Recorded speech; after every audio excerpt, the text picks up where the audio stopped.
Class 8 तक मैं IAS officer बनना चाहती थी।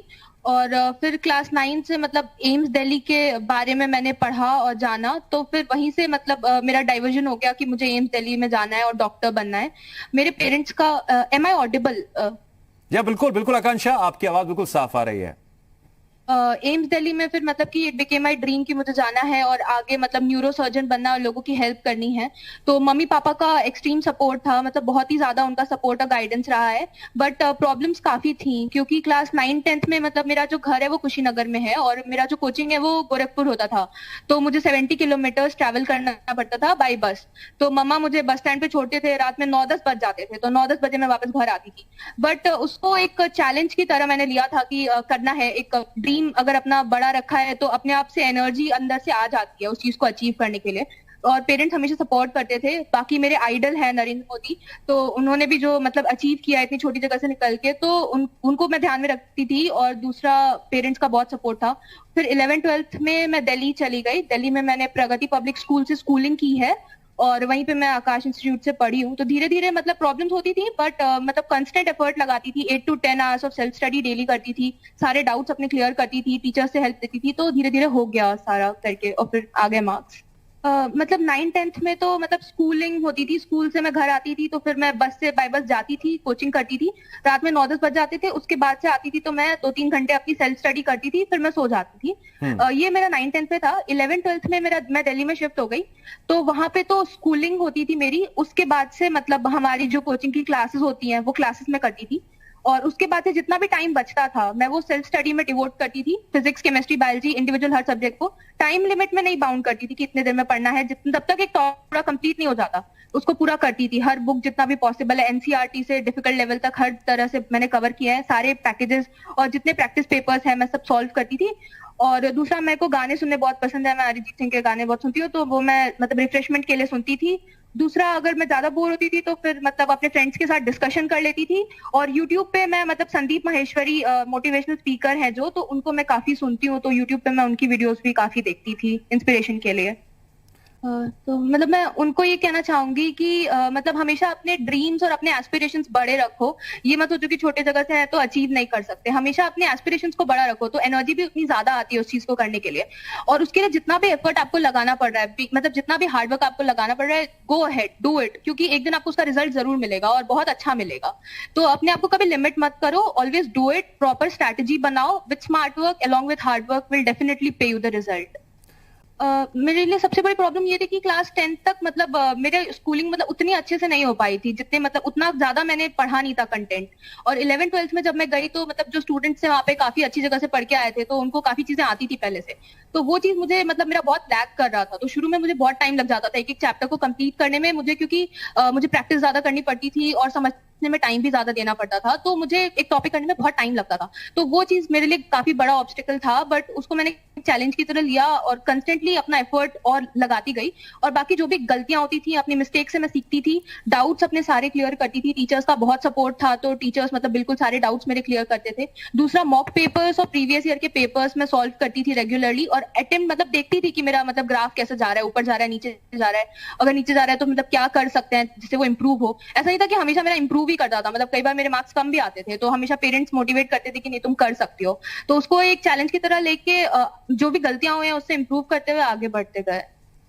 आकांक्षा, आजकल बच्चे बहुत दबाव में आ जाते हैं कि नंबर हमें बहुत पाने हैं, नंबर उतने नहीं आए जितने सोचे थे, और इस दबाव के चलते वो ऐसे कदम उठा लेते हैं जो वाकई में माता पिता के लिए बहुत मुश्किल खड़ी हो जाती है।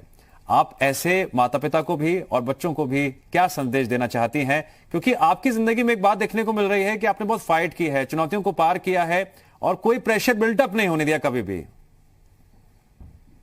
मैं सबको ये कहना चाहूंगी कि प्रॉब्लम्स आती हैं, मतलब जैसे मेरे साथ भी था। तो ऐसा नहीं कि हमेशा मेरे मार्क्स ज्यादा ही आते थे, कई बार मेरे नंबर कम भी बहुत आते थे। तो उस टाइम पे ये नहीं देखना है कि कम आ गए, वो फाइनल नहीं है। आपको फाइनल एग्जाम के लिए प्रिपेयर करना है। तो उसके लिए अगर 10th और 12th में कितने नंबर आए थे आपके?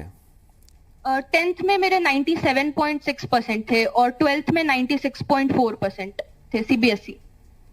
अच्छा अच्छा, माता पिता का सहयोग तो सब हमेशा रहा ही होगा आपके सर पर, लेकिन हाँ, बहुत ही ज्यादा। उनके अलावा और कौन सी शख्सियत हैं आपकी जिंदगी में जिनका सबसे ज्यादा सहयोग आपको मिला, सबसे ज्यादा आपको हेल्प मिली? मतलब पेरेंट्स का बहुत ज्यादा हेल्प है। दूसरे मेरे फ्रेंड्स जो 11th-12th में मेरे साथ थे, मैं मतलब मेरे कुछ फ्रेंड्स से बहुत क्लोज थे मेरे, और मैं उनसे बहुत ज्यादा इंटरेक्ट करती थी, बहुत सारे डाउट्स भी उनके साथ पूछती थी। क्या और बातचीत होती थी, आप जरा बताइए खुल के। पता है आपकी बातों से ना कई कई लोगों को मालूम चलेगा कि जब मेंटल प्रेशर हो, किसी तरह का दबाव हो, तो उसे कैसे निकला जाए। मतलब प्रेशर है तो मतलब आप उसको ये नहीं कि आप लेकर के और परेशान हो रहे हैं, मतलब अपने फ्रेंड्स के साथ डिस्कस कर सकते हैं। जैसे मेरी एक फ्रेंड थी, तो उसके साथ मैं बैठ के मतलब 4-4 5-5 घंटे हम एक चैप्टर, जैसे कोई डिफिकल्ट चैप्टर जिसमें ज्यादा चीजें याद करनी है, तो हम उसके साथ बैठ जाते थे, हम दोनों साथ में याद करते थे, साथ में कुछ बना लेते थे, ऐसे ही मतलब फनी जैसा बन जाए, उससे एंटरटेनमेंट भी हो जाता था और ऐसा नहीं लगता कि पढ़ाई करी है, बट एक्चुअली में सबसे इंपॉर्टेंट टॉपिक उस वक्त कवर हो जाता था। या फिर कोई क्वेश्चन नहीं होते हैं तो आप फ्रेंड्स के साथ डिस्कस कर लेते थे कि तुमने किस तरीके से इस क्वेश्चन को किया, क्योंकि एक क्वेश्चन को करने के कई तरीके हो सकते हैं। मे बी आपका तरीका बहुत बड़ा हो, तो अगर आपको टाइम लग रहा है तो उस क्वेश्चन को किसी अपने फ्रेंड के साथ डिस्कस करो, तो उससे आपको हो सकता है शॉर्ट तरीके से वो सॉल्व कर पाओ। तो फ्रेंड्स के साथ डिस्कशन बहुत इंपॉर्टेंट है। बाकी पेरेंट्स के साथ आप रेगुलरली बात करते रहो। और दूसरा मतलब किसी को इंस्पिरेशन रखो आप अपनी लाइफ में। जैसे मेरे लिए नरेंद्र मोदी थे, और दूसरा संदीप माहेश्वरी। मैं लोगों को सुनती थी जब भी मैं परेशान होती थी। अच्छा, तो वो मेरे को काफी मोटिवेट करता था। आपने ये बताया कि नरेंद्र मोदी, पीएम नरेंद्र मोदी आपकी इंस्पिरेशन है। पीएम नरेंद्र मोदी की वो कौन सी खूबी है जो सबसे ज्यादा आपको इंस्पायर करती है। वो एक स्टेटमेंट मैंने उनकी सुनी थी। वो कहते हैं कि मैं कुछ करने में विश्वास रखता हूँ, कुछ बनने में नहीं। वो मुझे उनकी बात बहुत अच्छी लगती है। वही चीज मतलब मैं फॉलो करने की कोशिश करती हूँ कि हमेशा आप अपना जितना आप 100% एफर्ट लगा सकते हो आप लगाओ। ये मत सोचो कि आपको क्या मिलेगा, आपको क्या बनना है। वो एक ड्रीम होना चाहिए, बट ये नहीं कि उसके चक्कर में आप प्रेशर में आ जाए। प्रेशर नहीं लेना है उसको एज अ लेना है कि ठीक है वो चीज है, मुझे अचीव करनी है, लेकिन आपका ध्यान आपके रास्ते पे होना चाहिए, ना कि आपकी मंजिल पे।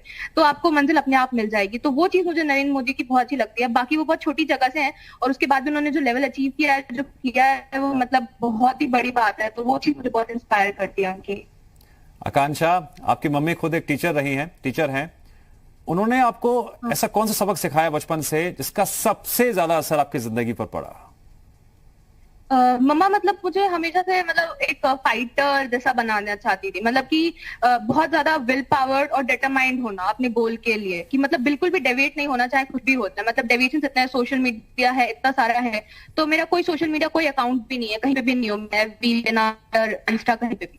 तो वो चीज मम्मा से आई है, सिंप्लिसिटी और डेडिकेशन टुवर्ड्स योर प्रोफेशन। आपको करना है आपका काम या फिर जो कि आपकी पढ़ाई है, उसके लिए डेडिकेशन वो मम्मा ने सिखाया है। आकांक्षा, आपने सिंपल लिविंग और हाई थिंकिंग की बात की है। आजकल मोबाइल जिंदगी का कैसा अभिन्न अंग बन चुका है। हर टाइम मोबाइल लेके चलते हैं, बच्चे हों, बड़े हों, कोई भी हो, किसी प्रोफेशन में हो। आपकी जिंदगी में मोबाइल का क्या रोल रहा है, पढ़ाई के दौरान भी और अभी भी। 11th-12th में मतलब स्मार्टफोन नहीं रखा था मैंने अपने पास, क्योंकि मतलब उससे डिस्ट्रैक्शन होता है। बाकी एक जनरल मतलब हमारे हॉस्टल में एक कंप्यूटर था, वही यूज करती थी अगर मुझे कुछ सर्च करना होता था या कोई वीडियो देखनी होती थी। मेरे पास एक मतलब स्मार्टफोन नहीं था मेरे पास, तो वो चीज मेरे को डिस्ट्रैक्शन से दूर रखता था। तो वो चीज तो है। मतलब ऐसे आप यूज कर सकते हो सोशल मीडिया, इंटरनेट का आप सही तरीके से यूज कर सकते हो। तो वो मैं कंप्यूटर से यूज करती थी, यूट्यूब पे, विकीपीडिया पे, गूगल पे आप कुछ भी सर्च कर सकते हो, बहुत स्कोप है। लेकिन गलत डायरेक्शन में नहीं यूज करना है। हर चीज का एक अच्छा और नेगेटिव पॉइंट होता है, तो उसका पॉजिटिव देखो, आप कभी नेगेटिव तरफ मत ही जाओ जब तक आपको मिल नहीं जाता जो आपको चाहिए। आकांक्षा, आज का दिन बेहद खास है। जैसे कि आप जानते हैं कि आज शारदीय नवरात्रि की शुरुआत हुई है। आज उत्तर प्रदेश में मिशन शक्ति की शुरुआत भी हुई है, और ऊपर से कितनी अच्छी खबर आपके लिए आई है। आकांक्षा ने उत्तर प्रदेश को गौरवान्वित किया है, गांव को गौरवान्वित किया है। मतलब बहुत ही अच्छा लग रहा है मुझे। तो मतलब सब लोग घर में बहुत खुश हैं। आज पूजा भी थी मतलब नवरात्रि की, तो मतलब उनका आशीर्वाद है, भगवान जी का तो आशीर्वाद बहुत ज्यादा रहा है मेरे लिए। उनकी बिना तो नहीं हो पाता। तो I am very lucky that I have got this. And Akanksha, मैं एक व्यक्तिगत बात आपसे कहना चाहता हूं। मेरी खुद की भी एक बेटी है। बेटा बेटी एक समान, ये नारा जरूर दिया जाता है, लेकिन अभी भी कई ऐसे घर हैं जहां पर बेटों को ज्यादा इंपॉर्टेंस दी जाती है, उन्हें ज्यादा महत्व जाता है, बेटियों को नहीं। लेकिन आकांक्षा जैसी बेटियां ये साबित करती हैं बार बार कि बेटियों को अगर मौका मिले, पूरा सहयोग मिले, माता पिता कदम दर कदम उनके साथ चले, तो वो आसमान छू सकती हैं।